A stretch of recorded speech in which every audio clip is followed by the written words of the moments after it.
السلام علیکم دوستوں آج کی ہماری کہانی کا نام ہے بادشاہ کا انوکھا لباس۔ کہتے ہیں بادشاہ کی 60ویں سالگرہ کی آمد تھی۔ پورے ملک میں اعلان کر دیا گیا کہ بادشاہ کی سالگرہ پر عوام بڑھ چڑھ کر حصہ لیں۔ بادشاہ نے اپنی سالگرہ پر یہ اعلان کرایا کہ ان کے لیے پوشاک تیار ہو جیسے کسی نے آج تک استعمال نہ کی ہو۔ جو بھی بادشاہ کے لیے ایسی انوکھی پوشاک تیار کرے گا اسے انعام و اکرام سے نوازا جائے گا۔ کہتے ہیں کہ 3 ذہین لڑکے تھے جو بادشاہ کے مظالم سے بہت تنگ تھے۔ یہ تینوں بادشاہ کے دربار میں حاضر ہوئے اور بادشاہ سے کہنے لگے، ہم آپ کے لیے ایسا لباس تیار کریں گے جو آج تک بڑے بڑے بادشاہوں کو نصیب نہ ہوا ہوگا، لیکن ہماری ایک عرض سن لیں کہ یہ انوکھا لباس دیکھ کر ہر کوئی اش اش کر اٹھے گا، لیکن جھوٹے، بے ایمان اور فریبی شخص کو یہ لباس نظر نہیں آئے گا۔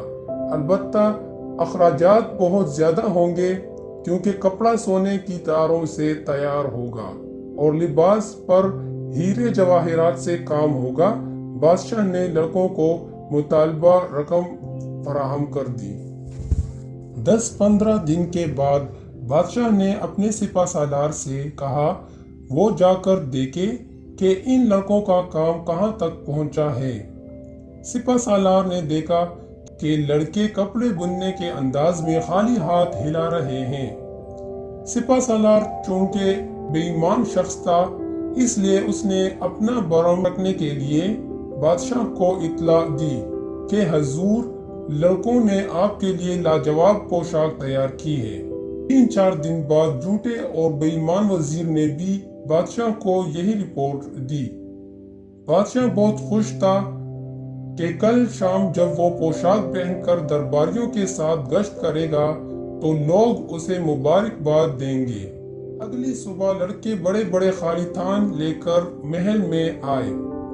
بادشاہ خالی تھان دیکھ کر حیران ہوا، پھر اس کو اپنے جھوٹے اور بے ایمان وزیر کی داستانیں یاد آئیں اور لباس نہ نظر آنے کی وجہ بھی سمجھ میں آ گئی۔ اس لیے اس نے مصنوعی مسکراہٹ چہرے پر سجائے ہوئے کہا، یہ لاجواب لباس ہے۔ سب لوگ بادشاہ کو فقط ایک سرخ نیکر میں دیکھ کر قہقہے لگا رہے تھے اور بادشاہ سمجھ رہا تھا کہ اس کی پوشاک کی تعریف ہو رہی ہے۔ اچانک بادشاہ کو ایک بچے کی آواز آئی جو اپنے باپ سے پوچھ رہا تھا، ابو، بادشاہ سلامت صرف ایک نیکر پہنے کیوں کھڑے ہیں؟ خاموش بے ادب، اگر بادشاہ نے سن لیا تو سزا ہو جائے گی۔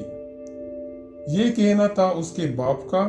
آخر کار بادشاہ کو سب سمجھ میں آ گیا۔ جیسے جیسے بادشاہ لوگوں کے بیچ میں سے گزرتا لوگ اس پر ہنستے رہے۔ تیز قدموں سے چلتا بادشاہ اپنے محل میں پہنچا اور دوشالہ اوڑھ کر آئینے کے سامنے بیٹھ گیا اور اپنی غلطی پر پشیمان تھا۔ جیسا کہ کسی نے سچ ہی کہا تھا، سنو سب کی لیکن کرو من کی۔ تو دوستو، اگر آپ کو کہانی پسند آئی ہو تو لائک اور سبسکرائب کرنا مت بھولیے گا۔ شکریہ۔ اللہ حافظ۔